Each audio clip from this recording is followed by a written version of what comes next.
slot at the end.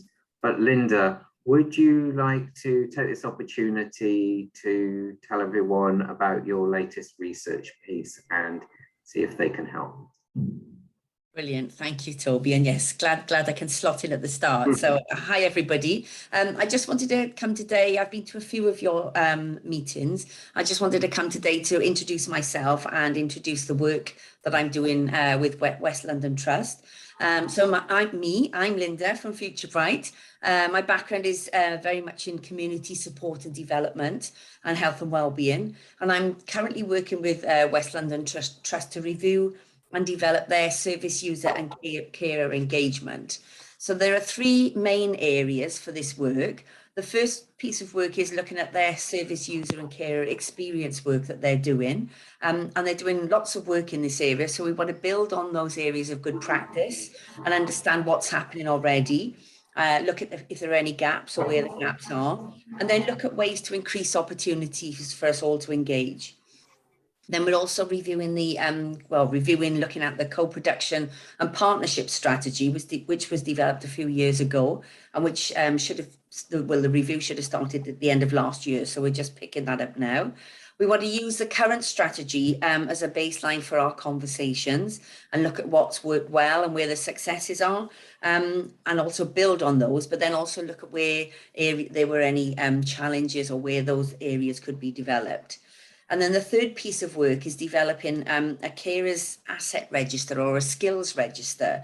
And that's to capture all the skills, talents and interests that are out there with informal carers. We're also looking at building on that and looking at service users as well. So we want to speak to as many people as possible to feed into that process and understand what would be useful. So we've got a sort of two-phased approach, if you like. The first part is we call in the discovery phase, if you like, and that's coming along to networks and forums, introducing ourselves and our work and our ambitions, what we'd like to do. Then we're going to be having meetings, small group meetings and some workshops to talk to you about this. And we really want to connect with you and your membership. So if you think, oh, it'd be great if Linda could come and speak to a group of our members or service users, carers, whoever, please get in touch. I'll be sharing all the details with Toby afterwards. And I can come along and have either a chat directly with yourselves as a one-to-one or as a wider group discussion. We're also going to be sending out some straightforward few questionnaires, and that's really to capture insight on, for the carers register, what would be useful for carers, for the service user engagement experience, are you engaged at the moment with anything that the trust is doing? How does that work? Could it be improved? That kind of thing. And that's kind of the discovery phase. And then all of that learning will go into our development phase, as we're calling it, and that will run in April and May. And that will be a series of workshops and conversations. And we'll be inviting everybody to really actively participate in those. If you can't come along to the ones we set up, then we can adapt to suit, your networks and forums. And of course, with permission, we'll come back to this forum to have conversations as well. And then we really want to develop together those recommendations to take forward. Really important to us is about creating a safe space for conversations. So it's important that everybody who's involved is supported and feels safe and comfortable to be as open and honest as you want to be.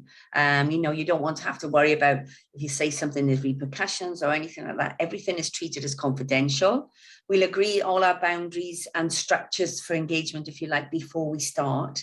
And all of the feedback is anonymized. So we develop themes of feedback rather than say, he said, she said. But if we find that there's anything that's really critically important that we'd really like to feedback directly, we'd speak to the individual first to say, are you okay with us sharing? If you've got an experience or something, we'd make sure that you were okay with us sharing that experience. And again, we can anonymize that, but we may make it more specific. We'll hold our conversations in a format that suits the participants. So we can do virtual. I know everybody's kind of zoomed out at the moment. We can do face-to-face. We can do telephone conversations, WhatsApp, whatever that looks like, however it suits you, your members, we can tailor it to suit. And then support for individuals. So if there's specific support that individuals need, then we can work to address and support individuals to participate as well. And then during conversations, if there is an identified need, if somebody says to me, Linda, I've been trying to get this for so long, then I will work with that person to try and to support them to have conversations with the service to see where I can help to bring in that support as well. So the next steps, or the first steps, introductions at forums like this. So thank you for letting me come along. We're preparing the questionnaires now to share, and we'll be sharing those through your kind of trusted channels, if you like. So Toby, I'll be in touch with you about that. We'll also be setting all the meeting and workshop dates, so we can share those with you quite quickly, probably early next week. So you can see, and also not just the dates, but what's going to be involved in each of those conversations, so you can see, oh, I think I'd like to go to that, or I'm not that interested in that. So you can, you can come and go as you wish. And then we'll also be updating at meetings. So I'd like to come back to this meeting regularly if that's possible when you have them. But we'll also do updates in between that Toby can share and that others can share through email to let you know how the work's going on. The work's started now, and we'll be running through initially until the end of May. Yeah, I've got all of this information in a short slide pack. So what I'll do afterwards, I'll send it to Toby with my contact details, and then anybody can be in touch. I'm not sure if we've got time, but I'm happy to take any questions or initial questions that anybody's got. Oh yeah, anyone got any questions for Linda?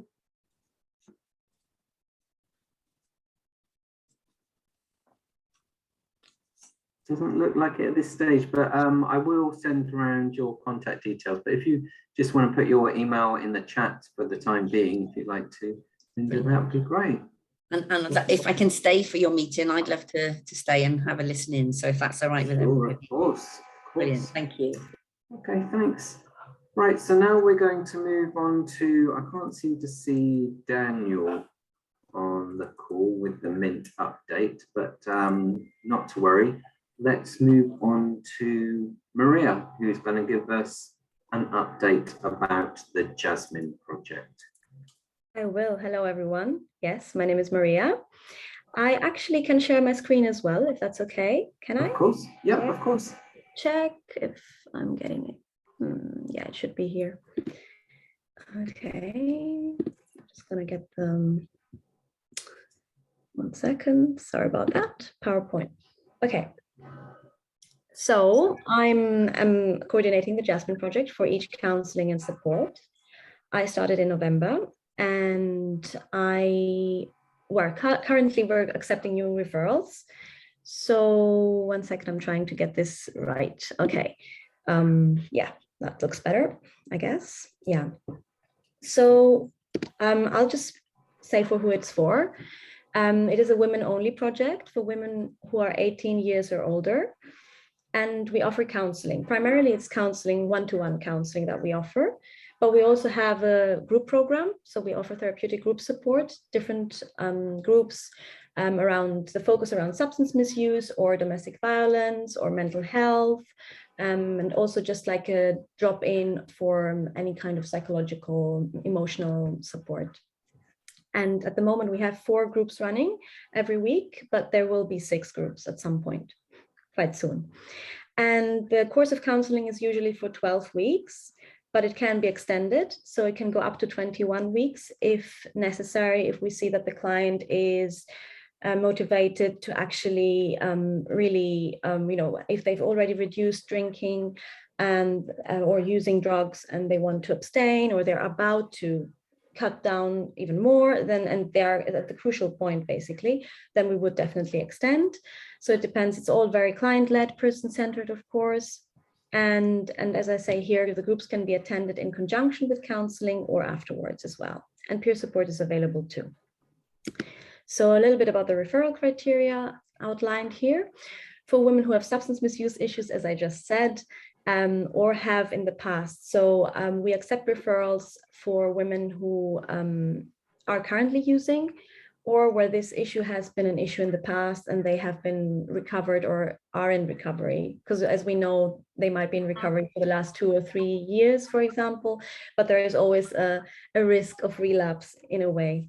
So, and also the use of substances can involve a problematic use of prescription medication too. So we had a case where, for example, a woman was actually severely addicted to oxycodone. Yeah, so that's part of it too.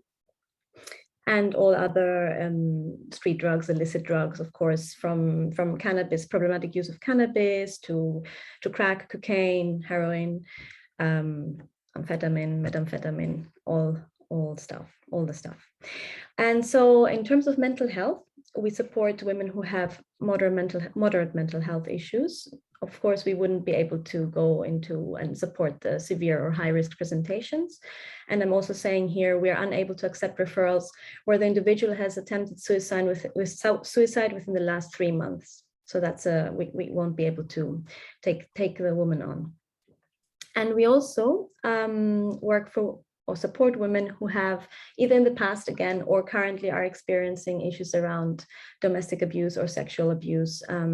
And as I say here, the domestic abuse can involve sexual, physical, or emotional abuse. So yes, and here I'll just make it as brief as possible. I just wanted to say a little bit about the approach of counseling. And of course, it's all it has to be trauma-informed and integrative. We have a different team of counselors, and it follows an evidence-based. We follow evidence-based approaches like CBT, psychodynamic, and humanistic counseling. As I said before, it's all very person-centered and client-led. Gestalt and somatic psychotherapy, as well as methods from the creative arts therapies field, linked to relaxation and stress management techniques. And that's also the elements of these kind of elements are incorporated in the group work as well. So, and of course, the group work would be designed to promote positive behavioral changes, just like the counseling, but also with a focus on building new social networks, which is very important because we find that oftentimes, and especially throughout COVID and this whole pandemic, isolation has been a main or a key issue for the women, and this doesn't, of course, help at all with trying to manage addiction or improve the condition. And we also actually now we're going to start to have someone come in from Ealing Mint, for example. So we have some psychoeducational health workshops around, it can be anything around mental health, specialized knowledge around mental health, or even sexual health. Peer support we have, as I mentioned before, and then we have community information and awareness raising sessions and practical support. Other projects within each offer support around housing and benefits, education and employment. And so the focus is on a holistic wraparound support. And the focus, of course, is recognizing the need for the clients to be able to apply those tools that they receive in the counseling journey, also in their day-to-day lives. So that way they can really go into the community. That's the focus, and really feel empowered to change and to maintain that change as well, of course. So yeah, and what else? I think that's all really. Jasmine@eachcounselling.org.uk. That's our email address for the referrals. And yeah, we have a referral form, of course. So once if you have in mind, people or service users who would benefit from counseling, it's a free service, of course. Please email me and I'll send you the referral form so you can complete it and we take it from there. Yeah, that's it. I think I'll stop sharing my screen. Yeah. That's great, thank you. So I'm going to open it out to questions in a minute, but I've got a couple of questions myself. Just in terms of, I just wanted to confirm that it all takes place in person in Hanwell, and how many clients are in each group, and how many are you hoping to kind of get through the program in the next 6 months, just so we kind of get an idea of? Yes, of course. Yes. So I didn't mention that. Sorry about that. Yes, it's at the moment, it's primarily still over Zoom. Most of it's video counseling at the moment. I am trying to move as much as possible and to see some women in person, not just me. We have another counselor seeing some in person as well. But I find that there is a also from the women, coming from the women, but some few women who are open to coming into the, you know, to Hanwell and have in-person counseling, but mostly it is remote at the moment, as I said, and the groups as well. I am planning to ideally have a group at some point in an evening as well, so that, because until now it's just 9 to 5, but it would be good to have one group which is in person in the evening and is focused around creativity and well-being, because I myself am a dance movement psychotherapist, so I would like to bring that in as well. And focus and work with the confidence and the body and everything that can be very helpful dealing with these complex issues and multiple issues. And then the other question, yeah, so we try, I think in the next 6 months, we would see maybe around 70 or 80, ideally. Yeah, no, I'm thinking too far ahead, but I think it's around maybe 50 women that we can more or less support in a 6-month period, ideally. Yeah. And how many on the course at any one time? At any one time, around 25, up to 25. And oh, okay, right. Yeah. Okay, that's quite a lot. Yeah. It sounds quite challenging to have a group that big, and also people that can have so many different issues. So yeah, it sounds sorry. No. 25. We're supporting in we have 25 women in the service, up to 25 women in the service at a time. Sorry, I didn't. But in the groups are really small actually, and right. quite intimate and safe, a very safe space. So yeah, yes, up to 6 women it would be. And normally at the moment we have like 3, 4. That's the average. Yes. Okay, great. Thank you. Now, Peru, you've got your hand up. Yeah. Hi. Thank you for the presentations, Maria. My question is, what I understand and I remember, you have to have 2 of these 3 criteria, correct, to be qualified for your program? Am I right? Yes, because it's a program that assists women with multiple needs. Yes, that's correct. So it should be either drug and alcohol abuse and the mental health, or either domestic. Okay, so there should be 2. Okay, so that is the same like before.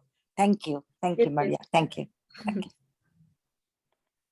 Any other questions for Maria?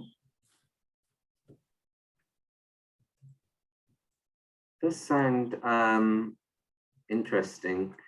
It'd be great to find out more about the actual content of it, to see what you're doing in each session to kind of make the women kind of feel stronger and resilient, and also because there's so many issues, how you're able to give them advice, you know, and it's really interesting that you've included things like painkiller addiction as well, because that's obviously increasing. And yeah, it sounds great. Right, we've got some more hands raised. Let's see who's got their hands up.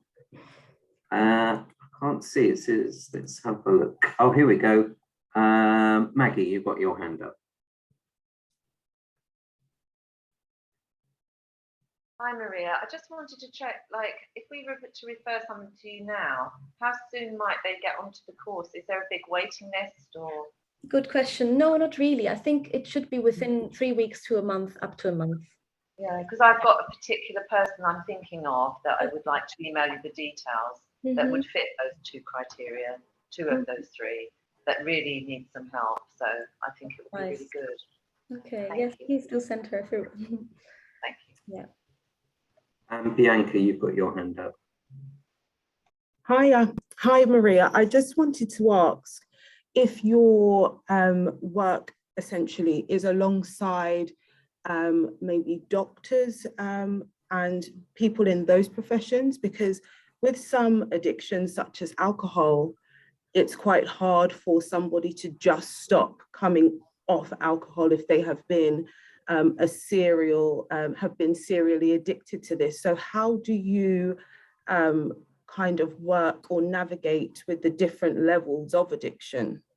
Yes, no, of course there is a good question. Yeah, we've had in the past, now not so much at the moment, but we've had a few referrals come through from RISE. So oftentimes they were, yeah, for example, so they have been in that phase where they have received the support that they needed, the acute support that they needed around me. Yeah. And then they come more ready for counseling. Oh, Yeah. okay. So this is maybe towards the end of the term, just to make sure that they don't relapse. Yes, yes, and Okay. ready to go back into the community as well and be more independent. Okay. as Okay. well. Yes. Yeah. Yeah. Thank you. Hey, that's great. I think can't see any more questions. So Maria, if you could just put your email address in the chat, and if you want to send me your presentation, I can send that round after. But I've seen someone was asking for, I think it was Peru, wanted your email address. If you could just pop that in now, that would be great. Mhm. So thank you very much for joining us. That was really Thank you interesting. for having me. So next on the agenda, we've got Melanie Barlow from Ealing Council to give us an update of dementia services. Now, the reason each forum, because I'm working a lot with Bushra, who is the Mental Health Commissioner, and she's kind of suggesting very helpfully people within Ealing Council that I can invite in just to connect. And for example, we've had in the past, we've had some great connections made with Friend and Ealing Adult Services, and it's just so helpful to have that connection crossing. Not from the council. No? West London NHS Trust. Oh, okay, well, that's fine. Any sort of connections that are made are always helpful. I was under the understanding that it was council, but if you're still going to give us an update about dementia services, is that correct? Yeah, happy to do that. But obviously, we've been doing some work in the trust around developing a new service for older people with enduring mental health problems. Mm-hmm. As a trust, we already provide services for people with dementia. And I understand this meeting is Ealing specific. Mm-hmm. Because my role, I'm head of operations for older people services at West London NHS Trust across Ealing, Hammersmith and Fulham and Hounslow. Yeah. And those three boroughs offer a service for any aged person who has dementia. We offer an assessment and a diagnostic assessment service. So somebody who's been having problems maybe with their memory, they might access their GP, and the GP tends to refer people to our service for an assessment.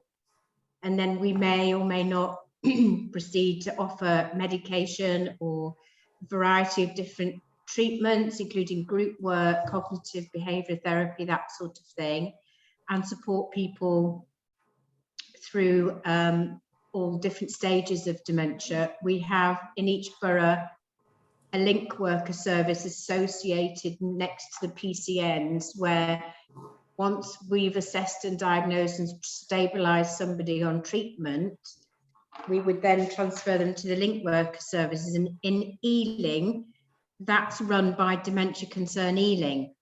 So that's, I don't know if they're in this meeting particularly, but we work quite closely in partnership, and they manage the link worker service. So they keep regular contact with people who have dementia, who might be living well with dementia, but if problems occur, they might refer them back into our service, where we might be treating behavioural, psychological problems that occur. They also might have difficulties if somebody's going into a care home and they need some support in that respect, and they have behaviour that challenges. We'd support and offer and work out plans to help the person to live well. But the other reason I thought I was here is to talk about the new service that we're trying to develop for older people. So it's basically for everything that's not dementia. So if an older person has a diagnosis of a mental health condition, what happened in the past was that they would be sent or assessed or gone to support to what we used to be known as the recovery teams in Ealing. The recovery teams then changed to become MINTs, so they're called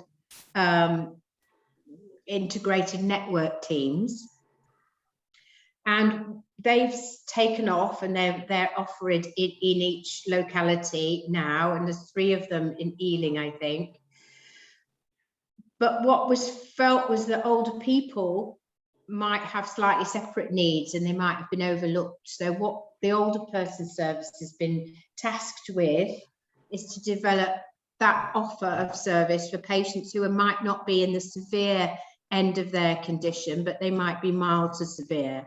So at the moment, we already offer a service for older people with severe and enduring problems who are in Ealing, who are in need of assessment, support, medication support, etc. They might be on what we call injectable medication, or they might be on a community treatment order. They might be in need of regular ongoing care coordination. But there's a whole raft of people out there who don't need that really high-end level of support, but who might benefit from some work to try and prevent things getting worse, to prevent crisis happening, to prevent loneliness, isolation, all of the things that can lead to depression, particularly in older people. And that's what we're trying to develop. And we've had, we were working on a tri-borough level to work out plans of what the offer will look like. And now we've just separated into borough-based groups. And I chair the Ealing-based group. And therefore, out of that group came the invitation to come here to explain what it is we're doing, and also to get some input for people to say that we have another next meeting happening on the 10th of May, where we're trying to open up and engage with community partners to look at so that we've got the voice of people in Ealing to be able to provide a service that's going to be meaningful and meet the need out there. We've done quite a lot of work on demographics and looking at what the need is, and it's, at the moment, there's a whole group of people who aren't accessing the service because there isn't anything. So it's like planning for something that might be in a need as well. Hopefully that's giving you a little bit of an insight into what I'm here and what I'm doing. And I don't know if that's enough or if you've got any questions. So have you been working, I see, with Gillian? She's on this call. Gillian's here. She's been our transformation manager. She's kept us all in order and been sending out communications and emails. Gillian, do you want to say anything, if you want to add anything that I might have missed? No, that's great, Mel. Hi, Toby. Hello, everyone. Hi. I'm just going to, so I'll put my camera on for a moment so you can see my face.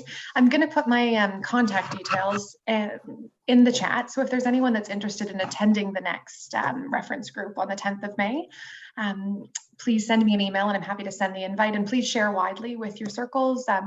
We're all community organizations, service users, cares, anyone who might want to contribute.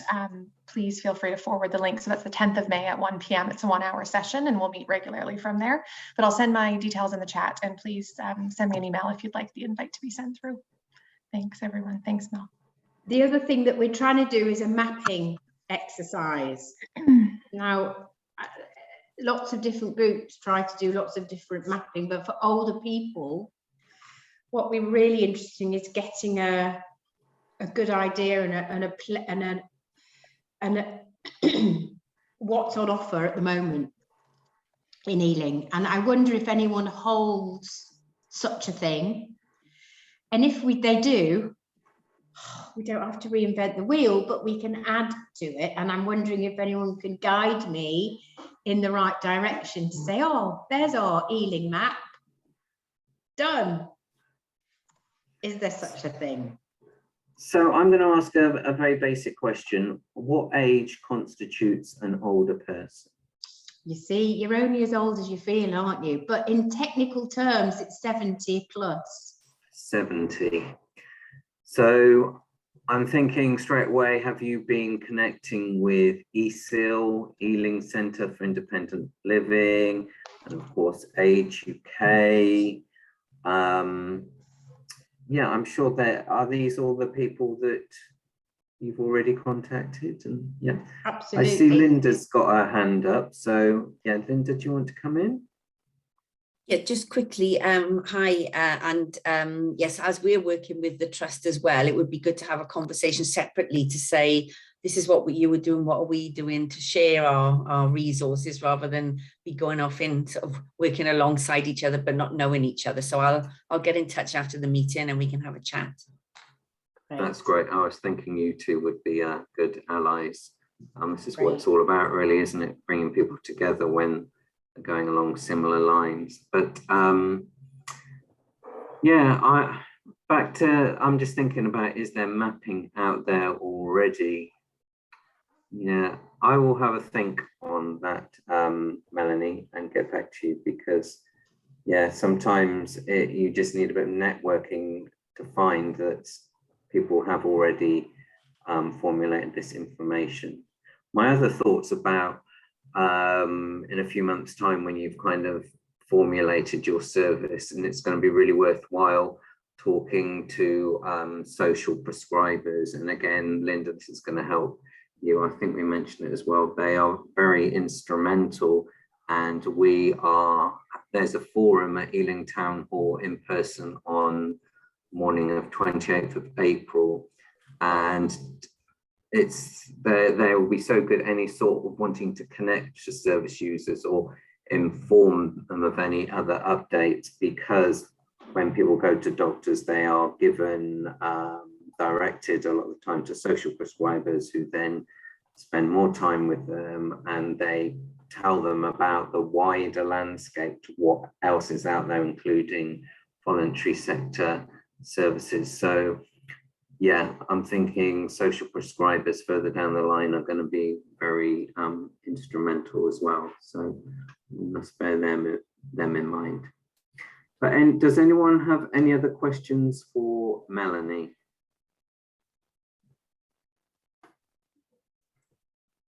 I don't think so. No. Okay. So now let's move on to our next presenter, which is Karen from the Shaw Trust. Hello, everyone. So what I'm going to do, Toby, is I will just talk around the programmes, and I'll share the presentation slides after, so you can share that with the rest of the people on the team. But if anyone has any questions, I'll do them at the end. I'm just going to talk about a couple of our employability programmes, just tell you a little bit about Shaw Trust. So I'll turn my camera off, and then I can just concentrate on my notes.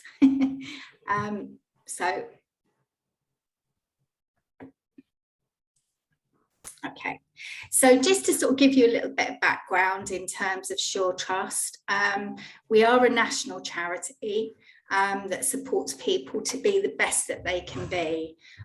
We've been now, I think, the 18th largest charity in the country, so that's actually increased over a few years. But we provide support that is allowing people to get into employment that would otherwise be sort of struggling, if you like. So it's employment and education support that we give them. So we help people with a variety of different needs, whether it's an in-person, somebody that is with a disability or some other sort of health condition or a barrier into employment, someone who's essentially unemployed, or a young person that's been in care. We're currently working with the local authority, so we work with the local authority but also other charities and partners in order to sort of support a wide range of sort of I suppose, support being sent essentially to as many residents as possible in the community. Karen, sorry to interrupt, but we can't see you at the moment, or I don't know whether you're trying to share something or your camera's just gone off. No, I've turned the camera off actually. Oh, because of the Can you internet. hear me? Yeah, I can hear you fine. Yeah, I just yeah, wasn't okay. sure. No, Okay. that's fine. Okay. And essentially the focus that we have, so I'm an integration liaison officer. I'm part of the integration team, and our focus is around the West London Alliance. So that essentially is Barnet, Brent, Hillingdon, Hounslow, Hammersmith and Fulham, Ealing, of course, and one more, which seems to have escaped me. But we are essentially working in those areas, providing support within the West London Alliance. So we're responsible for sort of essentially driving and triaging referrals onto our programme. So our team, although we work within the community, integrating the services, we're obviously also talking to people directly and putting them onto the right programme. So I'll talk about the Work and Health programme. That's a voluntary programme. It's a 15-month programme that provides employment support and basically is designed to help people with a health condition or who have a significant barrier into work. The programme basically helps participants to manage their health conditions and develop the skills to gain substantial employment. Essentially, you know, that could be any form of a barrier, and I'll come on to sort of the eligibility a little bit later. However, in terms of sort of the way that it works, people are given a dedicated support manager, and they will work with the participant to on a one-to-one basis. Now that can be, again, it can be in person now that we're sort of 2 years on. They can have, and it always was an in-person program, this one, but depending on people's needs, it will depend on whether that's in person. We can do Zoom calls as well, and also phone calls. But it offers bespoke health and wellbeing services through national and local specialist supply chain partners, as well as in-house specialists. So, for example, we now have in-house counsellors. We've got a team of people that can work with sessions. We did outsource that. We worked with a provider, but just this year we've actually launched the counsellors that work within Shore Trust. So we can offer that capacity and level of support for some of our participants. So they also get access to the employment related activity and training. So that's in partnership again with a network of volunteers that we have, but also skills and training partners. So depending on what that person might need in terms of upskilling, we work and help them to get that. The online resources and support that they get, they can access that through our customer portal. They also have direct links to employers and local vacancies. So there's dedicated in-work support as well. So once people actually access work, we would expect people to sort of be in work within a 12-month period. But essentially that is, you know, they would get in-work support as well, because some people have been out of work for some time, and that is quite crucial to have that level of support for them.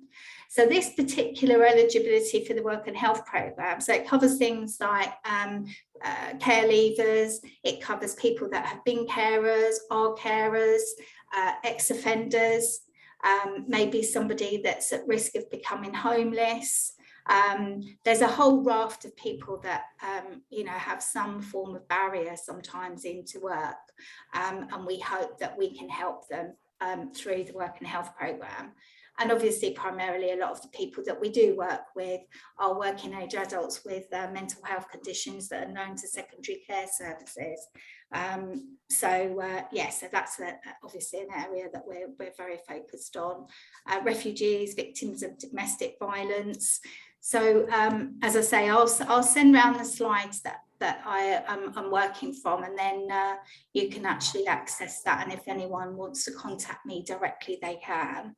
I'll just speak briefly around the job, the JETS programme, which is the Job Entry Targeted Support Programme. So this is for people that are unemployed but are on universal credit for at least 13 weeks. So people that are maybe have been in work for a long time doing the same thing, but have found themselves sort of made redundant, and obviously needing to sort of have access to jobs that might not be in the area that they've worked in, or in the sector rather, that they've worked in. It may well be that they just need some help with CV building, and likewise some interview techniques if they've been doing the same thing for some time and haven't had to navigate the job market as it stands now. The job centre actually do refer people to us when they're at that stage in their unemployment, but we also take external referrals as well, which is part of the role that I do. So far we've helped 13,000 people back into work through this mechanism. And again, it provides online training as well, video tutorials, but it's a very light touch programme, whereas the Work and Health is much more supportive, much more in-depth support. When people join the programmes, they have an action plan that they work out. In the Work and Health programme, they would have a support manager, which is dedicated, but they would work an action plan out with the person, and they tend to talk to them around and have a review meeting with them around every 10 days, just to check in. But they are obviously accessible as well. So if they arrange to sort of have contact with their participant, they can do that as well, because some people need more support than that. And with the JETS programme, it's an employee advisor, and they work with them again on a one-to-one basis, but it's, as I said before, it's a light touch programme. They also provide self-employment support as well through that programme. But there is lots of support that we provide from this programme. The other part of what we do, as I say, we do work with the our account managers who are working directly with not only national employers, but also employers that are within the community that we are all working in. And obviously they're always trying to find jobs and employers that will give us a pathway so that the people that are coming through the programme, they have access to all of these jobs and employers during their sort of time with us. So there's, as I said before, there's various ways to refer people to us. They come through the job centre, but they can also self-refer. They can also come through organisations like yourselves. So, for example, I have people coming through the social prescribers. The Joy app has been set up with doctors' surgeries. So I get people that are being referred through that app as well, that come directly to me, and then I triage them and put them onto the right programme, have a chat with them. So there's quite a lot of induction onto the programmes that helps them to sort of make their minds up. My contact details I put in the chat, but I will also have them included on the slide deck that I'll send through, Toby, as well. So I don't know whether anybody has any questions. That's brilliant. Thank you very much, Karen. Yeah, let's have a look. Anyone got a question for Karen? No? all I can say is I hear such good things about the Shaw Trust constantly, and you know, even when I read your leaflets that you sent over, it was really good to read a case study about an individual, and it's so good to see those sorts of things in informational mails that you send out, just from that person's perspective. I'm just going to put that person yeah, it was really interesting, and like I say, anytime I hear and think about the Shaw Trust, it's always extremely positive. So yeah, I'm just putting my oar in there to say that I can thoroughly recommend the Shaw Trust. They are very good. No questions from anyone else? No? Okay, well, let's move on to our next presenter, which is Simon from Care Place.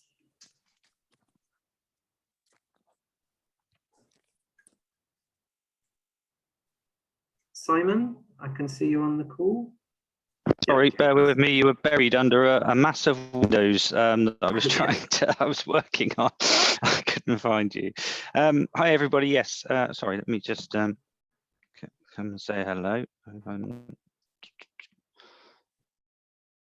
So I'll just give you a bit of an introduction. Simon is looking after Care Place, and Care Place was a system that Ealing Council, it was like a directory of services, and it was launched a couple of years ago, and there was quite a big push for it, and now it is being kind of re-energized and promoted once again. And what I'm going to say about Care Place, just so everyone sees the picture, is that I also know that the North Western London CCG are looking into an app called Joy. Now, Joy will be able apparently to pick up information from Care Place and connect to other databases and information. So that is excellent news, because my one concern was different organizations using different databases and listings, but hopefully by using Joy app, everything can connect together, which will be the absolute dream. But over to you, Simon. Fantastic, thank you. Yeah, covering off kind of my intro bit there, that yes, I work for the Commissioning Alliance. We were born out of the Alliance, so the West London Alliance commissioned Care Place, which is not just a directory, it's also a brokerage system for children's services, adult services, to be able to broker packages. Well, you are breaking up quite a bit, Simon. I'm not sure if it's my end or everyone else. I don't know if you want to put your camera off again. It was much clearer when we couldn't see you. That's much better. Yeah, okay, you can hear me a bit better now? Yeah, that's much better. Thank you. Fantastic. Okay, thanks. So yes, we are part of the Commissioning Alliance. I say we are born out of the West London Alliance, and the West London Alliance originally commissioned the system Care Place as a directory and brokerage system. So there's a brokerage system for adults and children's services to be able to look for packages of care in foster homes, residential homes, all sorts of things across housing, SEN. But the directory is something that some of the authorities do. So I know Ealing and Hounslow were two of those that work with the directory. And our directory of services is made up from the voluntary sector, charities, NHS, private companies. And there is the ability for any provider to be able to put their information in there.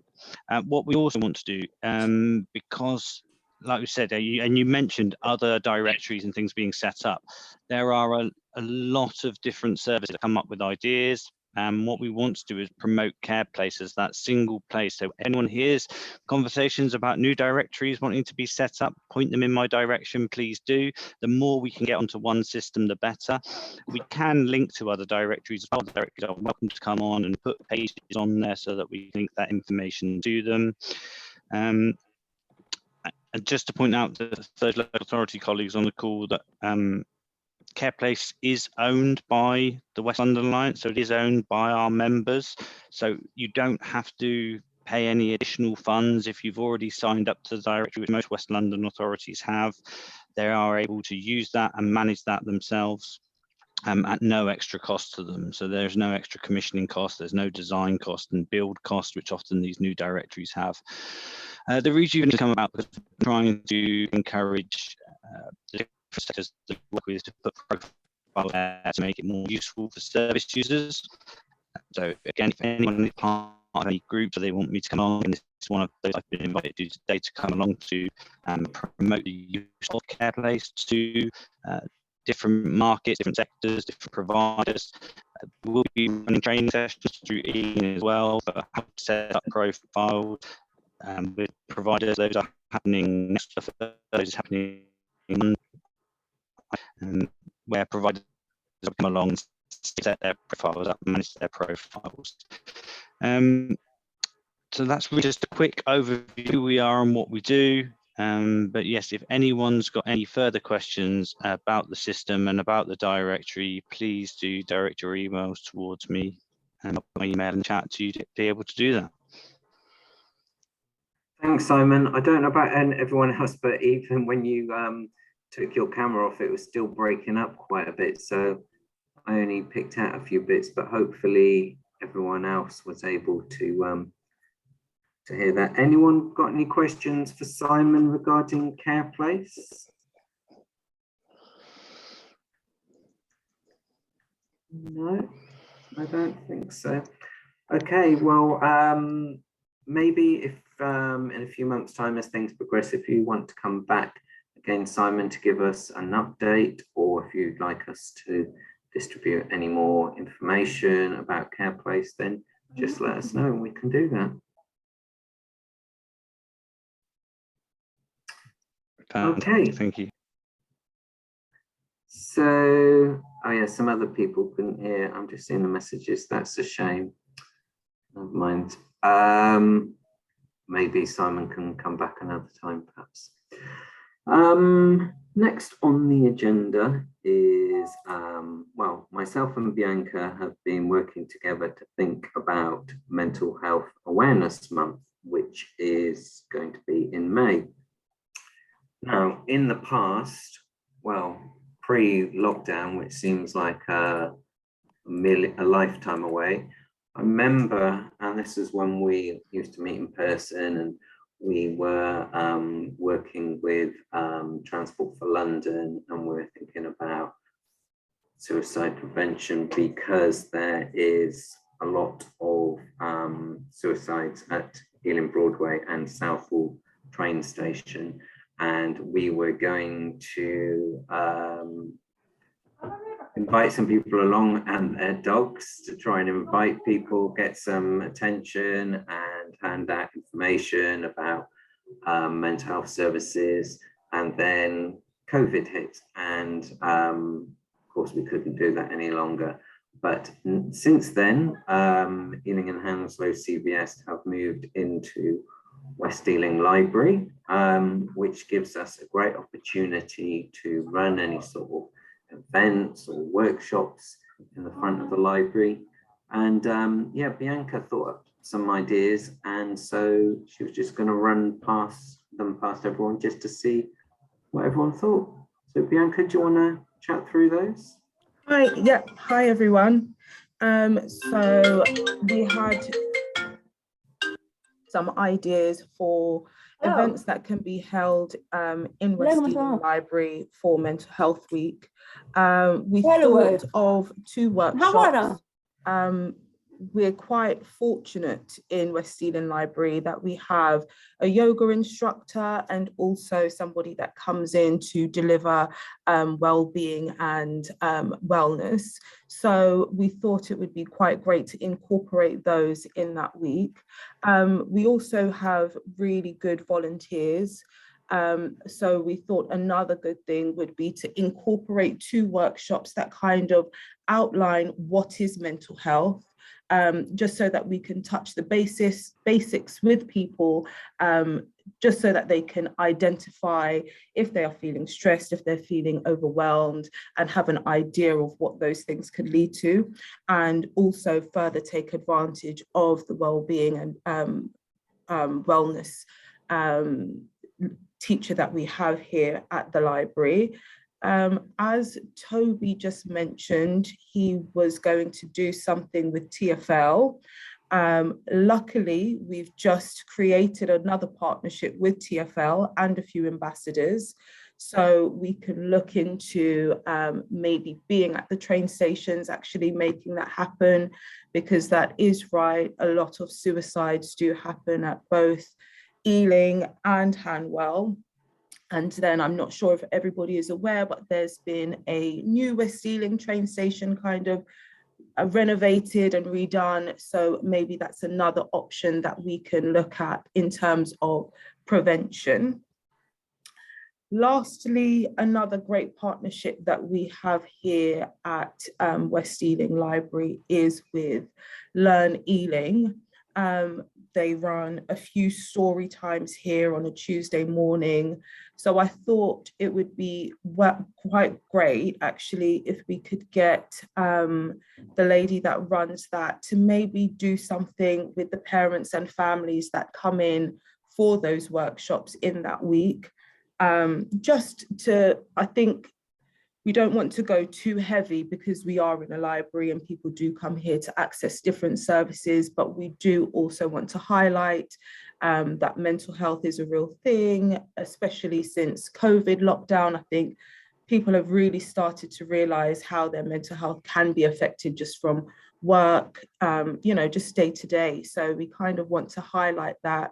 And also make individuals aware of the services or agencies that are available within the borough. So it would be great if I can get some contact details from a lot of people here, just so that we can make referrals or pass on. Also, Karen Chalk from Shore Trust, I know that you've been here at West Ealing Library before. And also just listening to you, it seems as though it will kind of partner really, really great. So maybe you and I could communicate and try and see if we can try and get you here within that week, if that's a possibility or okay with you. Yeah, definitely. Pick up with me separately, Bianca. Yeah, no problem at all. Yes, I've been there a few times actually. Yeah, so yeah, no problem. That would be great. That would be great, because what you do just ties in really well with. Yeah, I was thinking that when you were talking. Yeah, because then as much as we can give people the education, we can then say, well, this is something that we have here that can help you straight away. Well, particularly if they're in sort of a recovery situation and exactly looking at that next part of their journey. Exactly, and we do have a few people that have come in. So the amount of people that have come into the library for either volunteering opportunities or skill learning opportunities that maybe we can't help here because of the support they may need, I think you would fall in fantastically with that. So we will definitely catch up. No problem. Great. No problem. Great. Thank you so much. So yeah, if anybody has any ideas that they think would tie in greatly, or if you're close to West Ealing Library and you feel as though you could deliver a workshop, or maybe you have some framework that we could apply to some of the workshops that we have an idea of putting on here, that would be great. And Toby can either pass my email on, or I can put it in the chat, whichever works out for you guys. So thank you. And I'm thinking also, because we've got in the library the information that's supplied by the STEPS project at each, maybe we could have someone from each be present and explain, talk through people services. Actually, Maria, I don't know if you're still here. Do you know if Meg is still at each? Eve is in the room. I don't know if Maria's still on this call, but yeah, Meg used to oversee the STEPS project, so maybe she could come in. But has anyone hands up? Yep. Steve from each. I'm not appearing as Steve. Meg has actually left the project, but we're in the process of replacing. However, each would be happy to get involved. As you know, that is our thing. We've also got a new colleague who was in the room, Ash, who's part of our IPS employment and training service. And again, they would be very happy to come in and do something. So by all means, speak to me. We have been liaising with the railway stations about going in there and doing something along those lines. Yeah. I know from my conversations with them that they're very keen to get involved in anything like that. So that there's scope for both to happen. Yeah. Yeah, excellent. That would be great. Yeah, that sounds good. Has anyone any other comments regarding our suggestions for what to do for Mental Health Month? If anyone's got suggestions, or if they want to say that they think they're good ideas, anyone just shout out. No. Okay, well, I'll take that. Everyone thinks they're good ideas, and yeah, definitely we can work with each to get some activity going. Right, I'm just looking to see, it's a shame because I was keen for an update from Mint. Not sure what's happened, but Daniel doesn't seem to be here, so we are ahead of time. Has anyone any other business that they would like to talk about?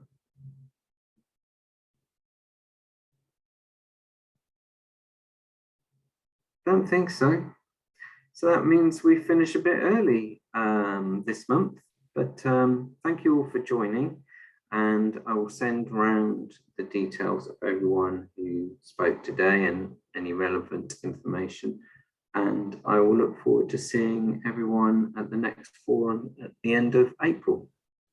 So thanks for joining, and I'll see you all again soon. Thank you. Bye-bye all. Bye. Bye. Bye. Bye. Thanks. Bye. Bye.